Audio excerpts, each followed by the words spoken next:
Hello दोस्तों, कैसे हैं आप सब। उम्मीद है स्वस्थ होंगे। दोस्तों, आज की वीडियो काफ़ी इम्पॉर्टेंट होने वाली है क्योंकि आज मैं सीडीपी की चुनिंदा क्वेश्चनों को लेकर आई हूं जो कि एग्ज़ाम में काफ़ी बार रिपीट होते रहते हैं। इनको आप देखिए, जो आपको आंसर पता हो उसे टाइप करिए और जो आपको न पता हो तो उसे याद कर लीजिए। तो आगे बढ़ने से पहले दोस्तों आपसे एक रिक्वेस्ट है, अगर आप चैनल पर नए आए हैं तो चैनल को सब्सक्राइब कर लें ताकि ऐसी ही महत्वपूर्ण वीडियो आप सब तक पहुँचती रहे। तो आइए दोस्तों शुरू करते हैं आज की क्लास। पहला है दोस्तों, विकास की किस अवस्था में बुद्धि का अधिकतम विकास होता है। पहला है बाल्यावस्था, दूसरा है शैशवावस्था, तीसरा है किशोरावस्था, चौथा है प्रौढ़ावस्था। तो बताना है दोस्तों विकास की किस अवस्था में बुद्धि का अधिकतम विकास होता है। तो दोस्तों आपका आंसर किशोरावस्था हो जाएगा। अगर दोस्तों आपने किशोरावस्था को चुना है तो आपका आंसर बिल्कुल सही है, क्योंकि दोस्तों किशोरावस्था में बुद्धि का अधिकतम विकास हो जाता है। और अवस्था की बात की जाए तो किशोरावस्था होती है 12 से 18 वर्ष की एज तक। आगे है दोस्तों, शिशु का अधिकतम व्यवहार आधारित होता है। तो शिशु का अधिकतम व्यवहार किस पर आधारित होता है। मूल प्रवृत्ति पर, नैतिकता पर, वास्तविकता पर या ध्यान पर। तो बताना है दोस्तों कि शिशु का अधिकतम व्यवहार किस पर आधारित होता है। तो दोस्तों अगर आपका उत्तर ए है तो आप बिल्कुल सही हैं, क्योंकि शिशु का अधिकतम व्यवहार आधारित होता है मूल प्रवृत्ति पर। आपका आंसर ए सही हो जाएगा। आगे है दोस्तों, बाह्य अभ्यास के आधार पर व्यक्तित्व का वर्णन कहा जाता है। तो क्या कहा जाता है दोस्तों, बाह्य अभ्यास के आधार पर व्यक्तित्व के वर्णन को गहन दृष्टिकोण, सतही दृष्टिकोण, मानकीय दृष्टिकोण या प्रेक्षणात्मक दृष्टिकोण। तो बताइए दोस्तों इसका आंसर क्या सही होगा। तो दोस्तों इसका आंसर बी सही हो जाएगा, इसे सतही दृष्टिकोण कहा जाता है।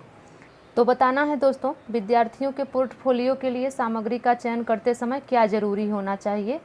तो दोस्तों पहला है विद्यार्थियों समावेशन, दूसरा है अभिभावक समावेशन, तीसरा है विद्यार्थियों बहिष्करण, चौथा है अन्य शिक्षकों समावेशन। तो दोस्तों आपका आंसर ए सही हो जाएगा, विद्यार्थियों समावेशन, क्योंकि दोस्तों विद्यार्थियों के पोर्टफोलियो के लिए सामग्री का चयन करते समय विद्यार्थियों का समावेशन होना जरूरी होता है। तो ये आपको याद रखना है। आगे है दोस्तों, विद्यार्थी वैयक्तिक भिन्नता प्रदर्शित करते हैं, अतः शिक्षक को क्या करना चाहिए। अगर दोस्तों विद्यार्थी वैयक्तिक भिन्नता प्रदर्शित करते हैं तो एक शिक्षक को क्या करना चाहिए।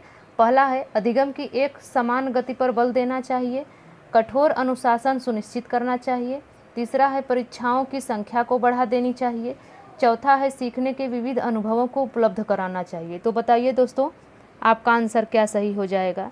तो दोस्तों याद रखिए, अगर विद्यार्थी वैयक्तिक भिन्नता को प्रदर्शित करता है तो एक शिक्षक को चाहिए कि सीखने के विविध अनुभवों को उपलब्ध कराना चाहिए। तो आपका डी आंसर सही हो जाएगा। आगे है दोस्तों, व्यक्तिगत भेद पाए जाते हैं। पहला है बुद्धि स्तर पर, दूसरा है अभिवृत्ति में, तीसरा है गतिवाही योग्यता में, चौथा है ये सभी।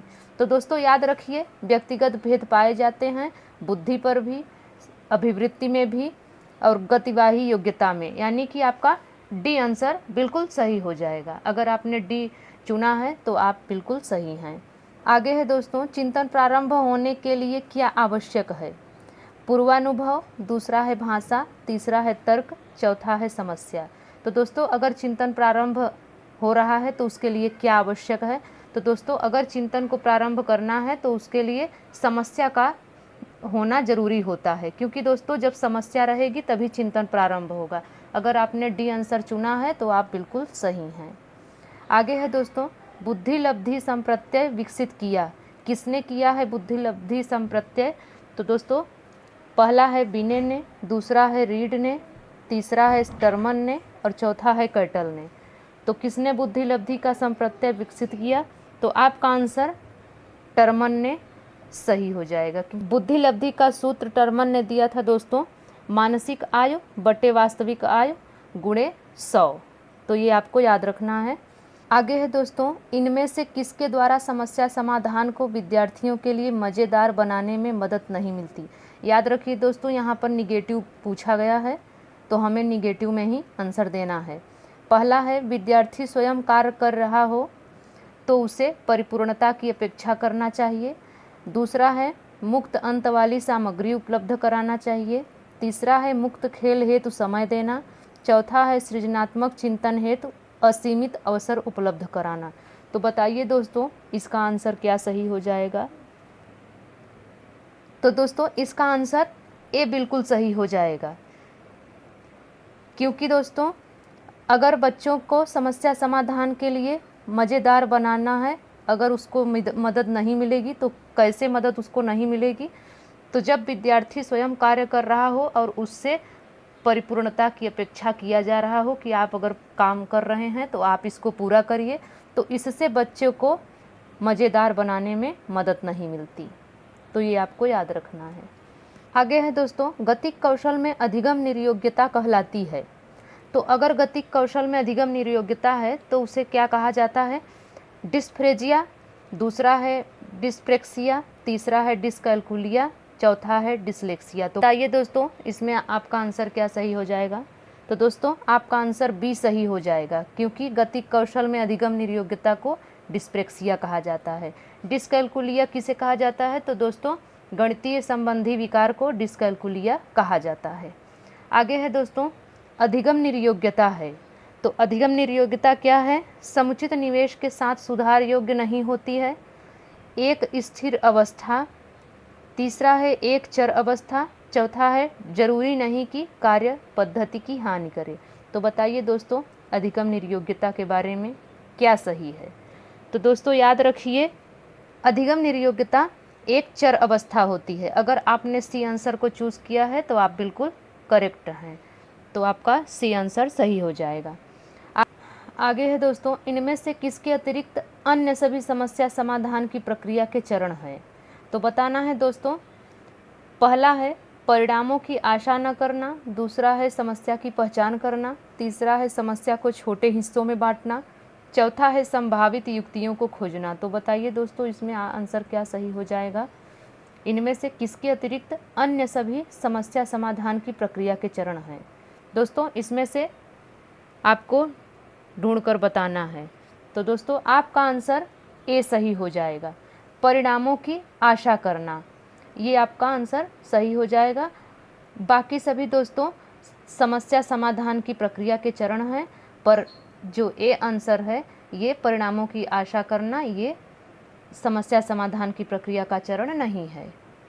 आगे है दोस्तों, किसी प्रगतिशील कक्षा की व्यवस्था में शिक्षक एक ऐसा वातावरण को उपलब्ध कराकर अधिगम को सुगम बनाता है जो, इसमें है दोस्तों कि एक प्रगतिशील कक्षा की व्यवस्था में शिक्षक को क्या करना चाहिए, एक ऐसा वातावरण उपलब्ध कराकर अधिगम को सुगम बना सकता है जो नियामक है, दूसरा समावेशन को हतोत्साहित करता है, तीसरा आवृत्ति को बढ़ावा देता है, चौथा है खोज को प्रोत्साहन देता है।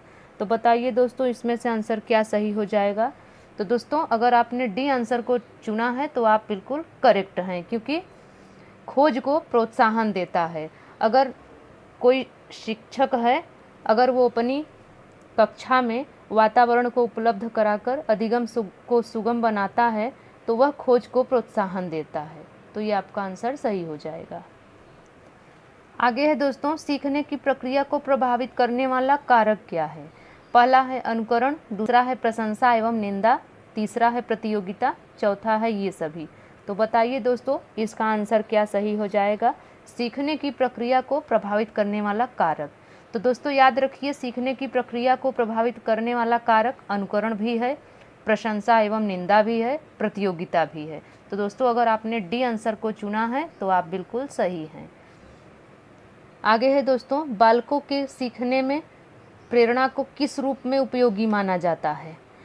पहला है बालक की वैयक्तिकता का आदर, दूसरा है पुरस्कार एवं दंड, तीसरा है प्रशंसा एवं भत्सरना और चौथा है उपयुक्त सभी।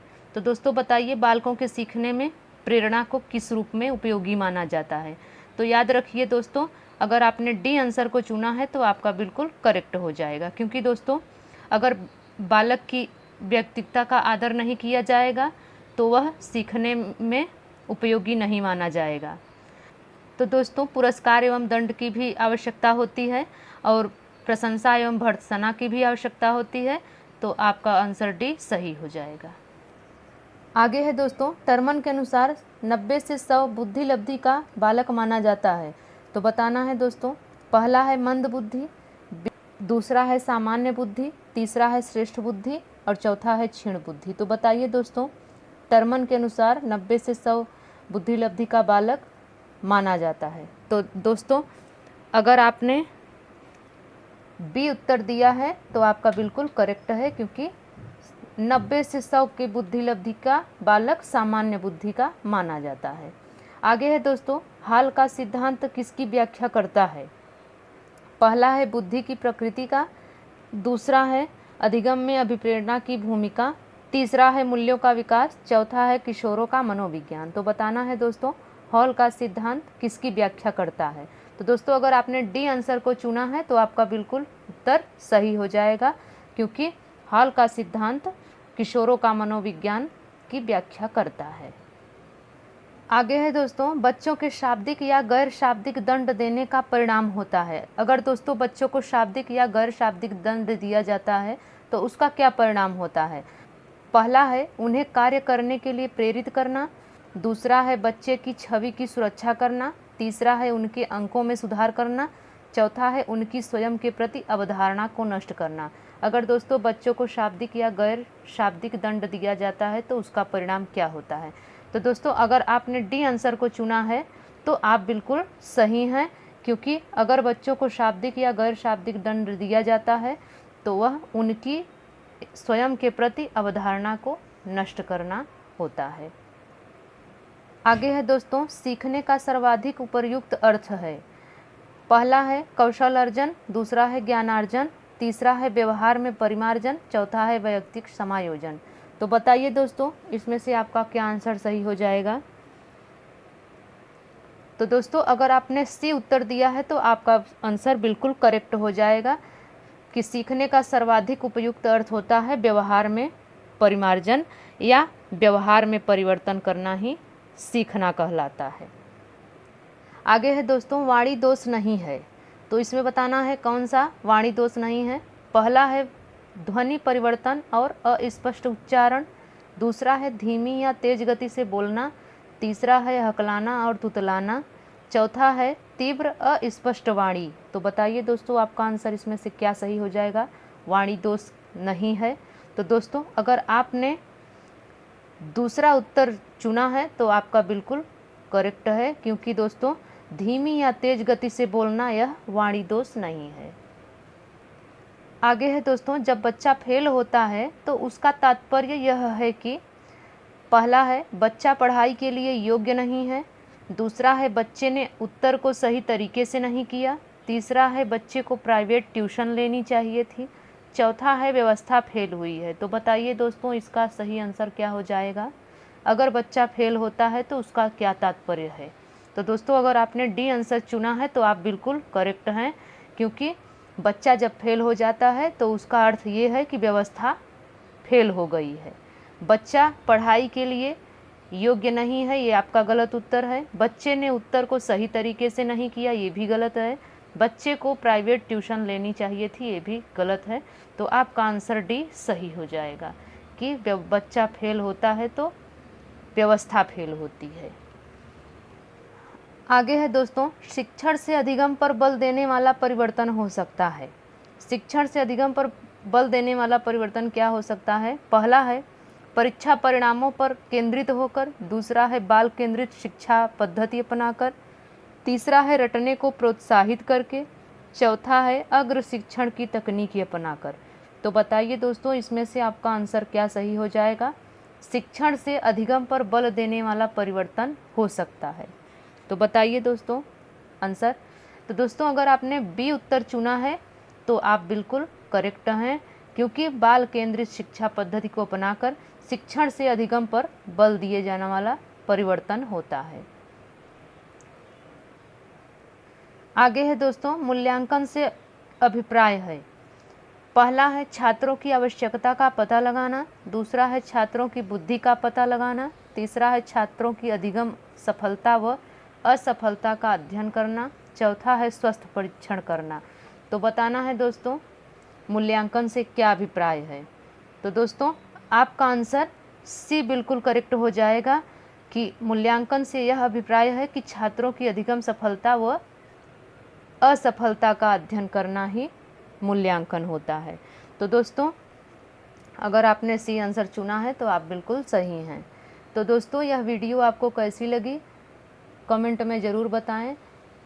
अगर आपको वीडियो अच्छी लगी हो तो लाइक करें, शेयर करें। तो मिलते हैं दोस्तों अगली वीडियो में, तब तक के लिए नमस्कार।